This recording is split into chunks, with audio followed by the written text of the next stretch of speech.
Hey everyone, welcome to another episode of the Supply Chaney podcast. I am your host, Nathan Chaney, and today we're going to talk all things robotics with Dale Walsh, who's the Vice President of Strategy and Innovation at Roboworx.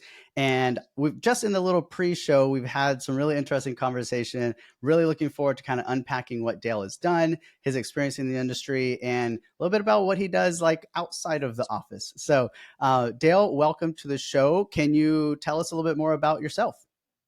Sure, absolutely. Thanks for having me today, Nathan. As you mentioned, Dale Walsh, VP of Strategy and Innovation at Roboworx. Um, Came over to Roboworx about 5 years ago. At that time, it was we started the robot division of our parent company called ARO, who's an on-site managed services company, and started a robot division. And we rebranded about 2 years ago as Roboworx to help support robot companies who need to scale up operations here in the U.S. Oh, I've not heard about this whole idea of robots and scaling up these days. It's a really quiet thing. Yeah, Um, really.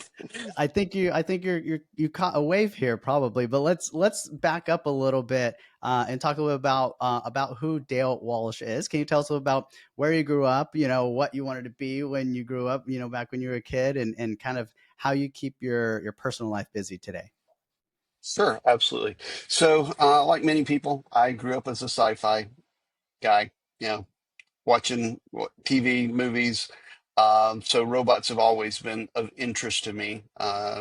So that kind of shaped the way my brain worked, I guess you could say, and the things that interested me and the things I pursued. So robotics have been a part of that for the last many years. But yeah, we grew up in Georgia for the most part, and now we're full-time RVers. We sold our house, moved into an RV, and we travel the country as digital nomads.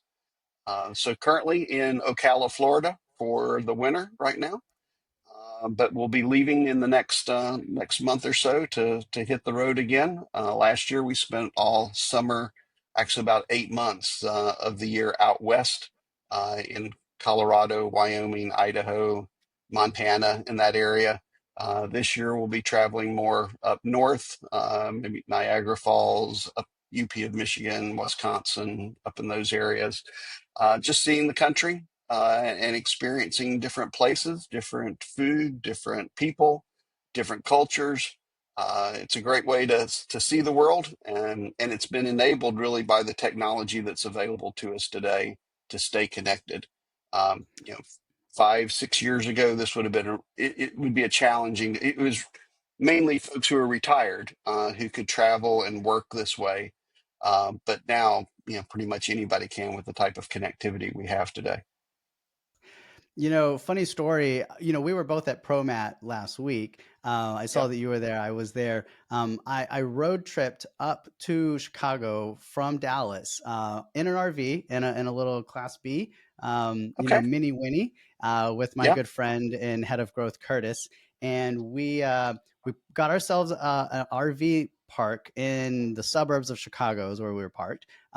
Really nice out of the way. It's called Bullfrog Lake. If anyone's any familiar, south of Burr Ridge, about 30 minutes outside the city. It was a preserve. So it was like there was no city signs of city anywhere around. It was amazing. Right.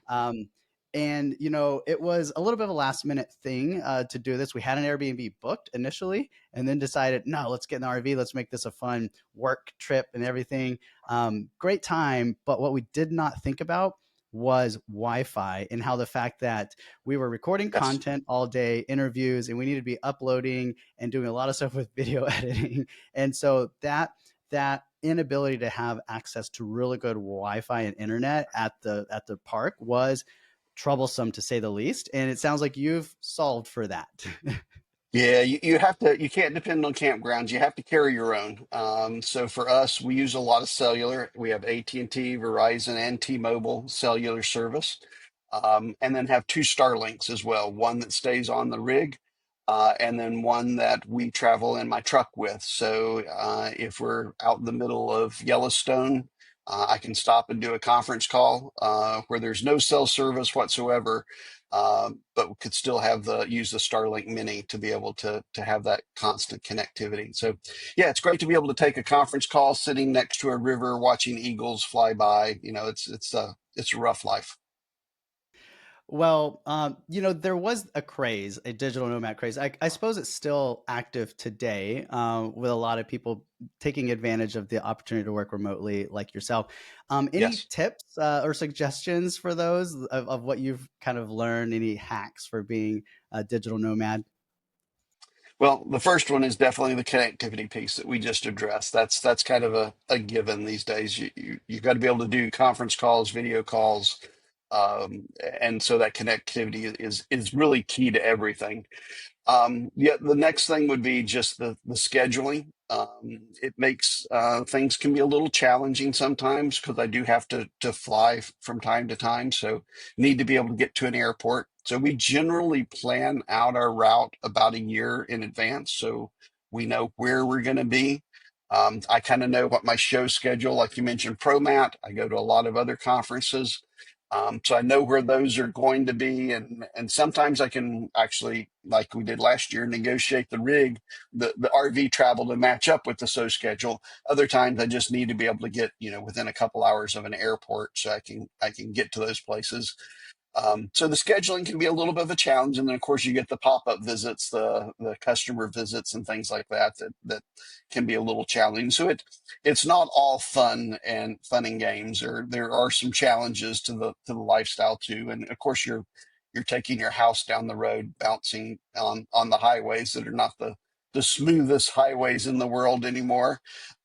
So that comes with some maintenance challenges and things like that as well. But overall, it's been a great lifestyle and really enjoy it. So, yeah, things like connectivity and scheduling are probably the biggest challenges there. Got it. Got it. I can sympathize. Again, after being on the road for about 10 days to get up to Promat and back home and whatnot. Yeah, it's a whole different life. It's a lifestyle for sure. Um, Absolutely. can we take a minute and can you just walk us through a little bit of what your work experience has been like from the early days to where you are today? Sure, absolutely. So I was with Rico for 28 years. And I grew up in, as I mentioned, our parent company is on-site managed services, and that's really the space I grew up in for about half of that career was on-site managed services. So we ran things like print centers, copy centers, mail centers, shipping, receiving, loading docks, those type of operations for a variety of companies, mostly Fortune 500 companies who would outsource those functions. And that's really where I started in the innovation space or moving into the innovation space and automation space, because that's a labor intensive business. So it's most things are done manually, and my career evolved to the side of how do I automate those things? How do I take manual processes and automate them? So that started many years ago, in moving that direction toward innovation and automation. So did that for many years. Had the opportunity to start a new organization within Rico. Helped start a new organization called Service Advantage. And that was where we took our existing technicians all over the country and found new things for them to do. And one of those areas was robotics. And at first, it may seem a little odd that we talk about, copier technicians working on robots. But the reality is, copiers are pretty complex electromechanical devices when you think about it. Your average office copier is actually more complicated than most robots from an electromechanical standpoint. So we started that program, gosh, now probably 10, 12 years ago.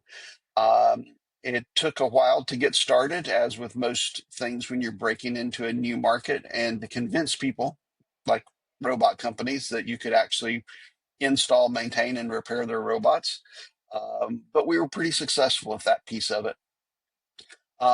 Unfortunately, after about 28 years there, through reorganization and new management and all those kind of things that many of us are familiar with, my position got eliminated. So I ended up at Aero. Of course, that happened at perfect timing in December of 2020, right before COVID. 2019, right before COVID started. So that was a challenging year or so. Looking for opportunities during COVID was not fun.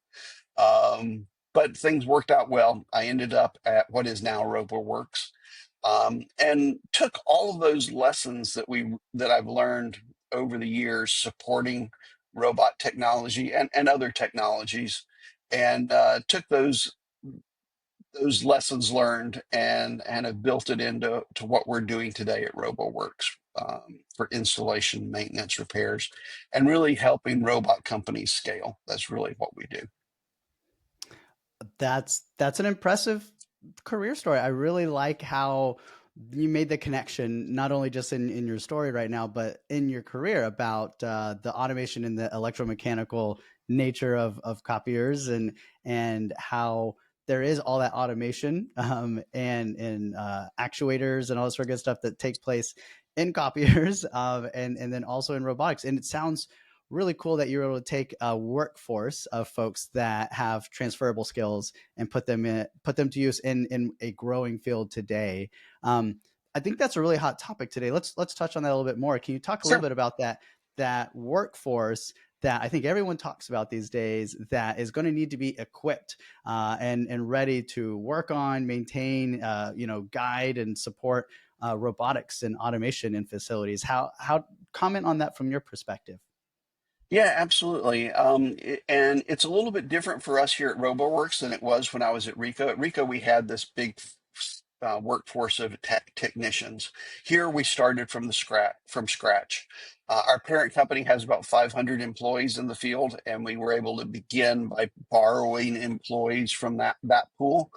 But now we're to the point where we're sourcing our own technicians and developing our own technicians. We approach it a little bit differently though. So at Rico, we've had that existing pool to work from. Here, we look for people at Roboworks that have good technical aptitude, sometimes have good technical experience, but the most important thing we look for is customer service skills.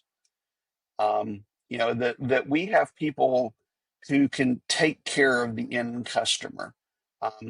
So our customer is the robotics company that's making the robot, but their customers are the people in the field that are using those robots. And so we focus heavily on customer success. So customer service is a big part of that, and making sure that those people are really taking care of that end customer as if they were working for the manufacturer of the robot. So customer service skills are incredibly important to us. We can train the technical piece. If somebody has aptitude, electromechanical aptitude, if they like building computers on their own, or they like, you know, working on cars, or they work, those type of electromechanical skills, we can train you on the robot part of it. Um, Customer service, we can refine it, but you've got to have that aptitude to start with. So those are the kind of people we look for today, are people with good customer service skills who have technical aptitudes. Now, oftentimes we will end up hiring people who also have robot experience as well. But we can train, if you have the aptitude and the right attitude, we can train you for most things. Any thoughts on this topic at a 30,000, 40,000 foot view when we talk about the US workforce and the workforce of the future, right? That these robots and automation are replacing a lot of the labor that's happening, and that transition of folks and just the upskill, right, of the nature of work 10 and 20 years from now is going to look more like what you all do, and less like the things that you all are supporting that are being automated and handled by robotics. Absolutely, yeah, you're absolutely correct. And I would say that we in most cases what we see it's not so much that the robots are replacing humans. The robots are filling roles that humans don't necessarily want to fill today. I'm sure we'll talk about some specifics here later as we get deeper into the conversations. One I'm personally very excited about is the truck unloading and loading robotics in the supply chain space. I spent a summer between high school and college uh, driving a forklift, loading and unloading trucks in the Georgia summer. That was probably one of the most miserable jobs I've ever had in my life. So it is definitely one of those dirty, dull, and dangerous things that robots do well.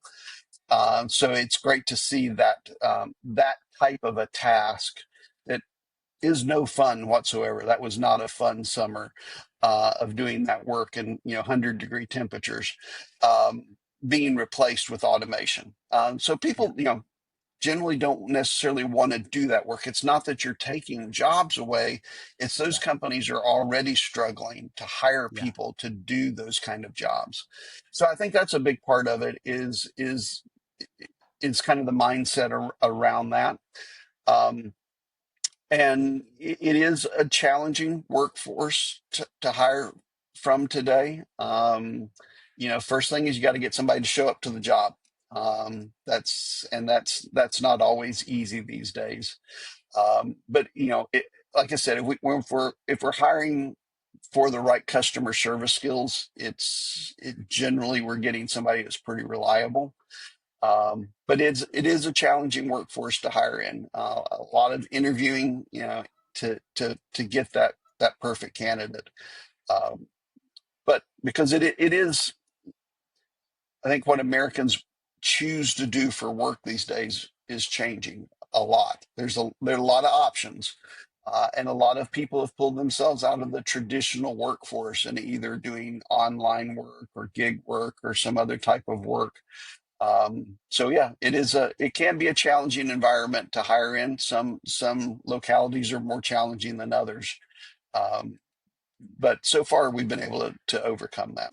Speaking of kind of careers and kind of moving up in an organization, I would be curious if you could share maybe some insights as you've navigated your career, lessons learned, if you will, from being kind of in the tech, moving into the supply chain and logistics industry. Any nuggets of wisdom to share with folks that are coming up in the industry? Sure, yeah, absolutely. For me, having been on the innovation side of the business for so many years, I had hair before that.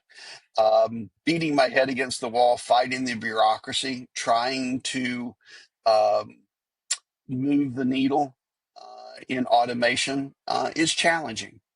It is when you're on the bleeding edge of things. It sounds great sometimes, but it can really be difficult to get, especially large organizations, to understand what you're trying to do and how you're doing it and the value uh, of why they should change, why they should innovate, why they should automate, can be a real challenge. So just don't give up. I think is probably the biggest thing, right? It can be painful, it can be uh, challenging, it can be difficult sometimes, but just keep at it. That would be my biggest piece of advice: is don't give up. All Don't get. right, all It's right. frustrating, but don't give in to the frustration. Keep plowing forward. I've heard this kind of feedback from other folks that are in that innovation side of the business, is that it's your job to be the squeaky wheel, kind of always pushing a little bit, and you're just gonna have Yep. to get comfortable beating your head against the wall a little bit, a little bit. Seems like it. Yep. And sometimes it may not be the best thing for you career wise, but and sometimes things change, and but I wouldn't have it any other way. I wouldn't go back and do anything differently. Sure, sure. Hey, you teed it up for me here. There's a question that I try to ask every guest that I have on the podcast, and it's because I have this kind of big spot in my heart for students, particularly students that are studying business, maybe ones that want to get into supply chain, logistics, automation, robotics, warehouse, all the above. If you were to kind of step back and do things differently, or give someone some advice that says they're listening to this podcast and like, man, what Dale does, this is clearly what I'm being told is the direction that the industry is going, this robotics and automation sort of piece of it. Any words of advice for those students today that are studying economics and accounting and marketing and stuff, and maybe want to be like a Dale Walsh one day? So, it's the technical skills are certainly something that you need to focus on. Personally, I don't think everybody needs to go to college. I think there's a lot of value in trade schools. There's a lot of skills that can be learned. College is great, but it's not necessarily for everybody. Um, Customer service skills are really critical for everything. I mean, when you get good customer service these days, it stands out. So I'd be thinking about how do you do that? How do you provide good customer service? No matter what it is that you're doing, whether you're working in robotics or whether you're working in a restaurant, how do you provide good customer service? And meet in the end customer's needs. But the technical skills are also important too. And so I would say, if this area interests you, pursue the education around automation technology, um, computer science, robotics. All of those are going to be great. AI, all of those are going to be great areas of focus in the next few years, and those skills are going to be highly in demand. For what we do, we don't need robot engineers, quite honestly.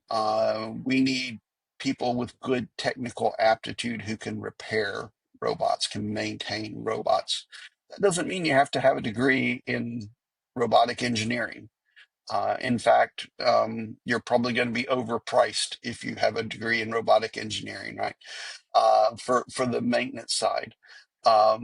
So if you want to work in robotics, you want to be able to have a career supporting robots, get the basic technical side, and then there's opportunities to work in the space. You, like I said, don't have to be a robot engineer to be able to work in robotics.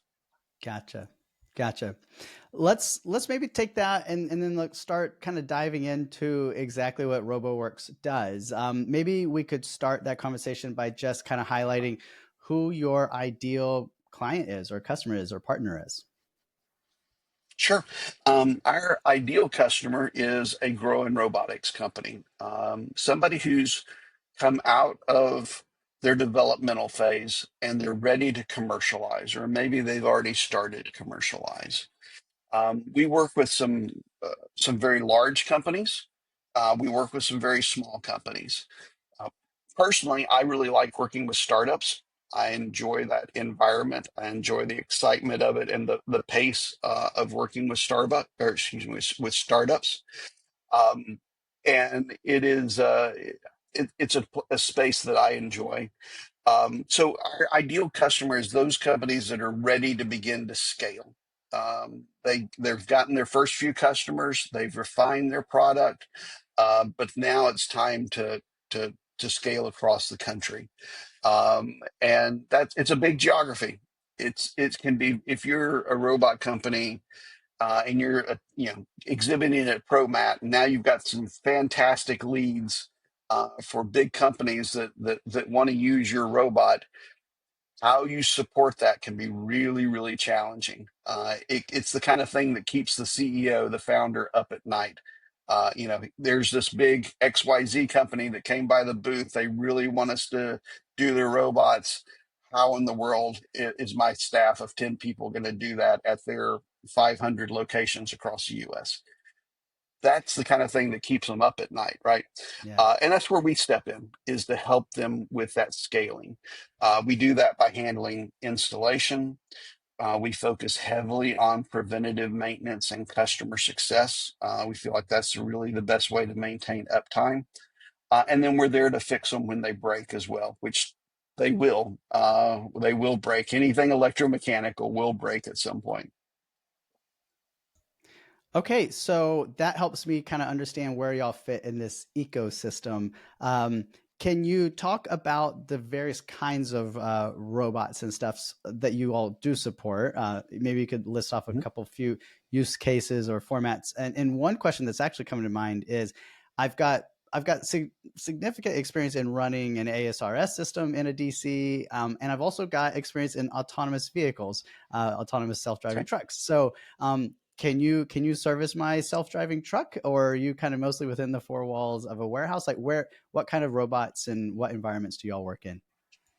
Sure, that's a great question. So we work in a variety of different verticals, everything from warehouses, distribution centers, which obviously is a big part of this conversation, but we also work in restaurants, hotels, casinos, airports, healthcare, a lot of different verticals outside of just warehouses and distribution centers. Some things like restaurants, we work in both front of the house and back of the house. So robots that are being used for food preparation. We do a lot of work in the pizza space, believe it or not, in robots that are used to manufacture pizzas at high volumes. So there's all kinds of automation that's happening. You're going to see this more and more in fast food and other places where more and more automation is going to be brought to bear back of house in the restaurant, whether that's automated fryers or automated um, other kitchen equipment. Uh, Back to those dirty, dull, and dangerous things that robots do very well. Those are areas that are going to be growth areas. But yeah, so we work in a lot of different areas of robotics. Most of what we do today are mobile robots, so AMRs of some kind, but not all. We also do fixed robots as well. But I would say probably 80% of what we're doing today are mobile robots. So in the warehouse space, we work in both what we call shared services and dedicated services. In the warehouse distribution center space is probably more heavily uh, dedicated robots, where we place technicians on site to go to a facility and work there from day to day. Recently, we had one that was 400 robots under one roof, about 25 picking stations, and we place technicians on site to take care of those robots on a daily basis. Other places where the volume is not so high of the robots, we'll place technicians that are doing shared support, so they're working on multiple different robots in that geography. Like I said earlier, we focus heavily on preventative maintenance. We feel that's really the key to making sure that we're maintaining uptime for the end customer. Certainly, certainly. I appreciate you kind of covering the different kind of verticals and reminding me that there's robots everywhere in backs of Yes. restaurants and I would suppose in manufacturing facilities. I imagine y'all work on a lot of the. Is it what's the right word for these arms? I guess cobots that just move things. Is Yeah, that kind of that articulated seems to be a arms. there Yeah. you go. Is that a pretty big space? It feels like if you don't have an It, articulating arm, you're not cool. Yeah. It's definitely the most mature space, right? From a Okay. robotic standpoint, it's been around the longest. Going back, in auto manufacturing was probably one of the very first areas to adopt robotics, and has had it for many years. So that space is very mature. We do work in that space, especially in the more the collaborative robot side, which is the newer version of that, from the industrial robots that needed to be caged and separated from humans for safety reasons. The cobot space, or the collaborative robot space, is much newer. And so yes, we do support robots in that space as well. Got it. Got it. Could you talk a little bit more about, from your perspective as the person kind of in charge of the strategy and innovation of what you all do, what does your sort of day-to-day job look like there at Roboworx? Yeah, so I spend a lot of time on LinkedIn. That's probably the biggest tool that I have, because I'm networking following companies. So I'll start following companies when they're young, and watch their growth through LinkedIn, and I'll network with executives at those companies and start dialogue. And so I spend a lot of time on the computer. A lot of time is spent at trade shows. We do both horizontal shows, like an Automate, that's kind of a horizontal, heavily robotic show, but also vertical shows like we were just at ProMat. That's more supply chain. So it may be a supply chain show, or it may be a security show or a restaurant show, where there are many different types of robots. So we do both those horizontal and vertical shows. So do spend quite a bit of time traveling the country doing those types of shows. And not that we exhibit at the shows, but talking to the exhibitors, the companies that are there, to show what technologies they have. So a big part of it is just that networking on the computer, following companies, researching, looking at new and emerging verticals, and where we can help support those verticals. For instance, one of the newer ones, obviously, is the humanoid robotic space, which has been a huge conversation lately. So, following where that space is growing and going to, and how we might play a role in supporting that space. We also support things like drone technology as well, which is similar to robots in many ways. We consider it a subset of robots. And so we look at how do we support those environments, whether that's for inspection, inventory, security, all types of different areas where drone technology is going to be utilized, and how might we play a role in that. So a lot of time spent networking and researching. So I it's very clear now for me at least, and probably for the audience, that your key sort of target conversations that you want is those folks that are making the robots. I'm curious, kind of leaning on my experience of running 3PL warehouses and that sort of deal, and having a number of different automation solutions inside my four walls that come from a number of different OEMs and makers. Maybe could I, Yep. as a 3PL operator, could I reach out to you as well and say, hey, I need someone to just take care of the 5 different lines of things I have going on in my facility? Because they maybe all don't have, or I could consolidate into one provider versus 5 different technicians from 5 providers all being in my building. Yeah, you're absolutely right. And there's kind of three levels of customers or partners for us. One is your, as you just mentioned, the OEM, and that's generally where we start, is with the OEM. The second level, though, is more of those system integrators or resellers, and some of our biggest contracts are actually in that space, because oftentimes these are software companies, especially in the warehouse space, right? A lot of them are WMS providers, or they're a software company supporting it. And the robotics has come into that space as well. And they don't necessarily have that field service organization. Most of what they're used to doing is remote support. When you're supporting software, you can do that remotely. When you're supporting hardware, you need some boots on the grounds from time to time. There are things you can do remotely, but sometimes you just need those boots on the ground. And that's where we come in, is to supplement their workforce. So we do work with a lot of young startups, and that are growing, but we also work with a lot of established companies to supplement their existing workforce. Um, maybe they are an integrator or a reseller of robotics, and they have some technical expertise, but not enough to cover the entire country.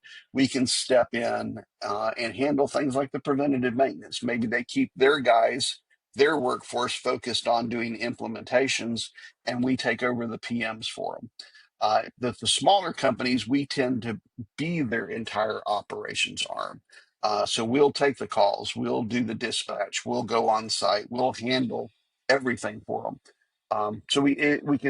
We're very bespoke business. So we create solutions depending on what our clients' needs are.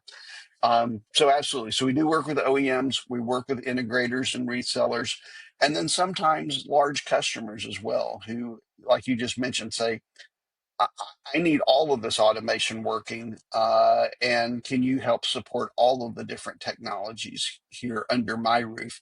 And yes, we can help them as well with that. Same thing with the integrators. They're by definition, right? They're taking multiple different solutions or different products and combining it into one solution for the customer. So that may be robots and picking stations, but it also might be conveyors. It might be other types of technology that have to integrate and create that solution. So we'll support all of those things for them as part of that solution. All right, it's the electromechanical go-to support system. It seems like. Um, Yeah. so, Dale, we've unpacked and uncovered a lot of stones here, but I bet we haven't uncovered everything. So, kind of like in this last minute or two, is there anything that we didn't go over today that you were kind of hoping to get out there? Anything that's front and center for you all there at Roboworx? Yeah, and let me just touch on the customer success piece because I think that's really critical. We talk a lot about the electromechanical side, and that is important, right? The robot has to work. Um, but there's also the human side of it. So the robots are going into high turnover environments typically. That's why somebody's putting robots in generally, right? Let's just continue in the warehouse distribution center space. So so it tends to be high turnover. So there's a constant need for training. There's also this human nature to get the job done, whatever it takes, right? Just get the job done. Sometimes automation helps with that. Sometimes the automation may not help with that, right? Um, so it's critical that we keep evolving the automation, that we keep adapting the automation to the environment. So if the robot is working perfectly well electromechanically, it's doing exactly what it's supposed to do. But if it's not doing what the end users need it to do, they're not getting the value out of the robot. And that need may change from the time the robots were installed, because the environment changes, the applications changes, their customers change.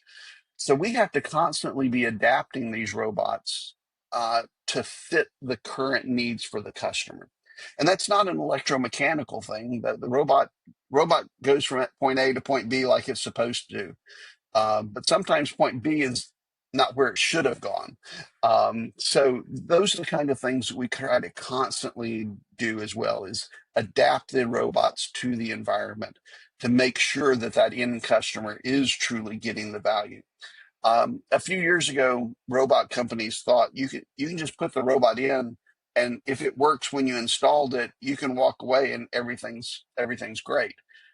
That's surely not true because the environment changes all the time, and you have to adapt the robots to those changes.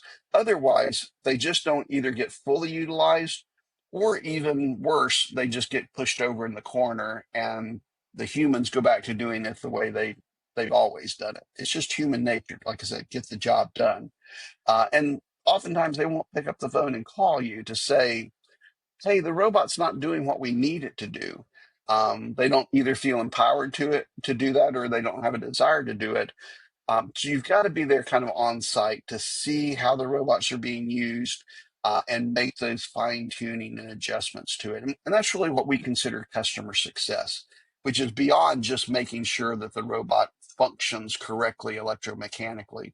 It's making sure that the end customer truly gets the value they were expecting out of their investment in the robot technology.